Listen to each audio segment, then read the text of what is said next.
They were a decree. The travelers finished their meal. Soon they would rise, and their steps would carry them far from that camp. But before they left, they would reveal something else. Something not about life, but about destruction.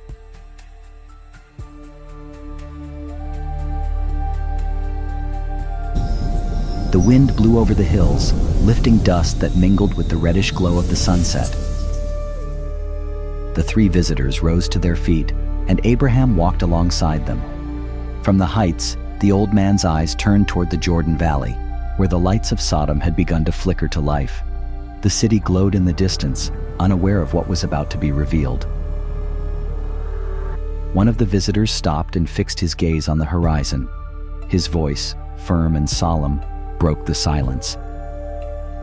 The outcry against Sodom and Gomorrah has reached me, for their sin is very great. I will go down to see whether they have done altogether according to the outcry that has come to me. Abraham felt the weight of those words. His heart stirred. In that land lived Lot, his nephew, with his wife and daughters. They breathed the same air as those wicked men. Would they perish along with them?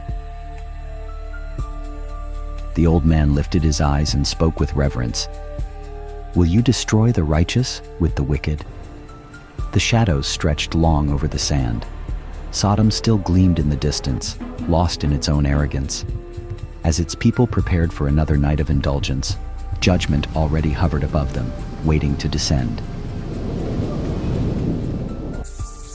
The sun dipped below the horizon.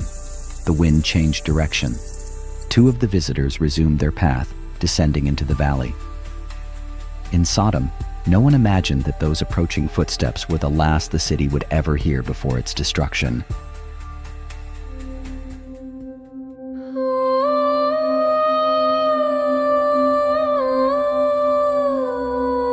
The wind stirred Abraham's robes as he stood before the Lord. Two of the visitors were already descending into the valley, but the old man did not move. He had heard the sentence. Sodom was condemned. The patriarch's face reflected anguish. Lot lived there with his family. Though the city had given itself over to corruption, perhaps there were still righteous people within its walls. Perhaps judgment was not yet inevitable. He took a deep breath and spoke with reverence. Will you destroy the righteous with the wicked? Perhaps there are 50 righteous within the city. Will you spare the place for the sake of the 50? The Lord's voice rose over the hill. If I find 50 righteous in Sodom, I will spare the whole city for their sake.